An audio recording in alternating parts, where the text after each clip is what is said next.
ఎన్నికల సందర్భంగా మూడు ప్రధాన రాజకీయ పార్టీలు తమ తమ యొక్క విధానాలను ఆలోచనలని ప్రజల ముందు వివరించడం జరిగింది. సరే, ఎవరు ఎన్ని మాట్లాడినా నేను ఒక సూచన చేయదలుచుకున్నా.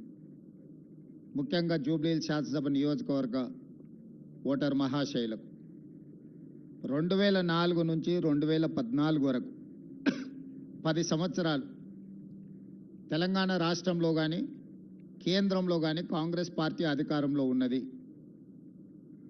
2014 నుంచి 2024 వరకు 10 సంవత్సరాలు రాష్ట్రంలో బీఆర్ఎస్, కేంద్రంలో బీజేపీ అధికారంలో ఉంది. ఆనాడు 2004 నుంచి 2014 వరకు 10 సంవత్సరాలు రాష్ట్ర కేంద్రంలో కాంగ్రెస్ పార్టీ అధికారంలో ఉన్నప్పుడు హైదరాబాద్ నగర అభివృద్ధి, హైదరాబాద్ నగరం ఏ విధంగా గ్రోత్ ఇంజన్గా ముందుకు సాగిందో 2014 నుంచి 2024 వరకు బీఆర్ఎస్, బీజేపీ ప్రభుత్వాలు తీసుకున్న నిర్ణయాలు, చేసిన అభివృద్ధి ఏంటి అనేది పోల్చి చూసి అంచనా వేసి ఈరోజు మీరు ఓటు వేయాల్సిందిగా నేను ఓటర్లకు విజ్ఞప్తి చేస్తున్నా. భారతదేశంలోనే మెట్రోపాలిటన్ నగరాలలో ఢిల్లీ, ముంబై, చెన్నై, బెంగళూరుతో పోటీ పడే విధంగా హైదరాబాద్ నగరం ఎప్పుడు అభివృద్ధి చెందింది. తెలంగాణ రాష్ట్రం ఏర్పడ్డ రోజు 16,000 కోట్ల రూపాయల మిగులు బడ్జెట్తో ఈ తెలంగాణ రాష్ట్రాన్ని, హైదరాబాద్ నగరాన్ని కల్వకుంట్ల చంద్రశేఖరరావు గారికి కాంగ్రెస్ పార్టీ అప్పగించడం జరిగింది. 69,000 కోట్ల రూపాయల అప్పుతో 16,000 కోట్ల రూపాయల మిగులు బడ్జెట్తో తెలంగాణ రాష్ట్రాన్ని చంద్రశేఖరరావు గారికి అప్పచెప్తే 2014 నుంచి 2024 మాకు అప్పచెప్పే సమయానికి 8,11,000 కోట్ల రూపాయల అప్పుతో మాకు వారు రాష్ట్రాన్ని అప్పగించడం జరిగింది.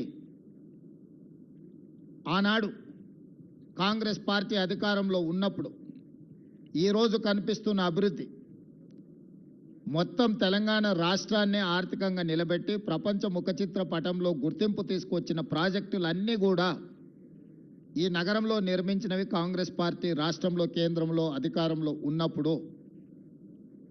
ప్రధానమంత్రిగా మన్మోహన్ సింగ్ గారు, ఉమ్మడి రాష్ట్ర ముఖ్యమంత్రిగా డాక్టర్ వైఎస్ రాజశేఖర రెడ్డి గారు, అంతకంటే ముందు కొనసాగించిన తెలుగుదేశం పార్టీ ప్రణాళికలను ముందుకు తీసుకెళ్లడమే కాకుండా ఈ నగరాన్ని ఒక గొప్ప నగరంగా, మహానగరంగా తీర్చిదిద్దిన మాట వాస్తవం కాదా?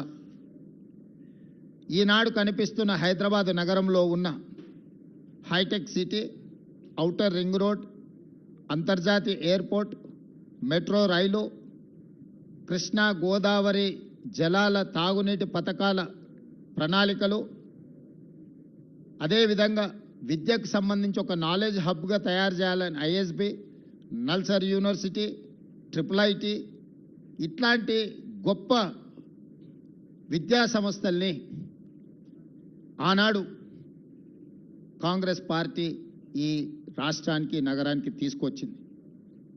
ఎక్కడ కూడా వివక్ష చూపించకుండా తెలుగుదేశం పార్టీ ఆలోచనలో అవసరమైన అభివృద్ధిని ఆ 10 సంవత్సరాలు కాంగ్రెస్ పార్టీ కొనసాగించడం వల్ల ఈరోజు అంతర్జాతీయ ప్రమాణాలతో కూడుకున్న నగరంగా 16,000 కోట్ల రూపాయల మిగులు బడ్జెట్తో తెలంగాణ రాష్ట్రాన్ని చంద్రశేఖరరావు గారికి అప్పచెప్పినాము. మీడియా మిత్రులకు ఈరోజు నేను విజ్ఞప్తి చేస్తున్నా, ఈ గ్రోత్ ఇంజన్స్ మొత్తం కాంగ్రెస్ పార్టీ తీసుకొచ్చినాయి కదా. ఈరోజు ఐటీ కంపెనీలు, ఫార్మా కంపెనీలు, విద్యా సంస్థలు, మెట్రో రైలు, మెట్రో జలాలు, outer ring road, hitech city, అంతర్జాతీయ airport, knowledge park, financial district, American consulate, ఇతర దేశాలకు సంబంధించిన కౌన్సిలేట్ జనరల్స్ని హైదరాబాద్కి రప్పించి ఈ హైదరాబాద్ నగరానికి అంతర్జాతీయ గుర్తింపు తీసుకొచ్చింది 2004 నుంచి 2014 సంవత్సరంలో కాదా? ఇదే కాదు, 2013 సంవత్సరంలో ఐటీ ఉద్యోగాలను పెంచాలని ఐటీఐఆర్ కారిడార్ను తెలంగాణ రాష్ట్రానికి మన్మోహన్ సింగ్ గారు ఇస్తే మోడీ గారు చంద్రశేఖరరావు గారు 2017లో ఐటీ కారిడార్ను రద్దు చేసి లక్షలాది మంది ఐటీ నిపుణుల యొక్క ఉద్యోగ ఉపాధి అవకాశాలను పోగొట్టింది కేసీఆర్ నరేంద్ర మోడీ గారు కాదా?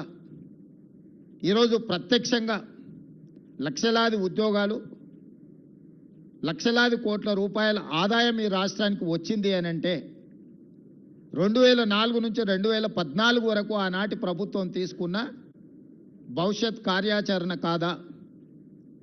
మరి 2014 నుంచి 2024 వరకు చంద్రశేఖరరావు గారు, నరేంద్ర మోడీ గారు, కిషన్ రెడ్డి గారు, కేటీఆర్ ఈ నలుగురు కలిసి హైదరాబాద్ నగరంలో చేసిన అభివృద్ధి ఏదో ఒకటి చెప్పండి.